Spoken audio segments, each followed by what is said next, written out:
আবারও চলে যাচ্ছি জাগ্রত কালী মায়ের মন্দিরে পূজা দিব বলে। তো সকাল সকাল ঘুম থেকে উঠে মন্দিরের চাবি নিয়ে চলে যাচ্ছি ছোট মেয়েকে নিয়ে।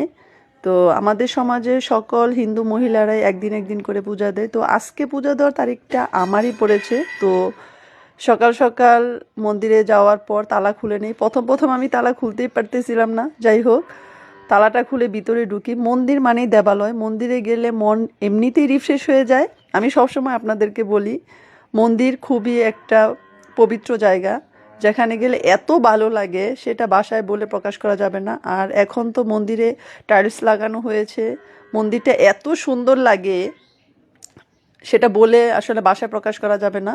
তো শুরুতে যাওয়ার পর আমরা মন্দিরটা পরিষ্কার করে নিই। আমার মেয়েও আমাকে যথেষ্ট সহযোগিতা করছিল। তারপর ফ্লোরগুলো মুছে মন্দিরটা পরিপাটি করে তারপর পূজা দেওয়ার জন্য আমরা সবাই রেডি হয়ে যাই। এই তো আমি পূজা দিচ্ছিলাম। পূজা দেওয়া শেষে বাড়ির উদ্দেশ্যে রওনা দিই। তো অ্যাকচুয়ালি মন্দির থেকে বাড়িতে ফিরতে মন চাচ্ছিল না, মনে হচ্ছিল বাসায় একটু পরে যাই।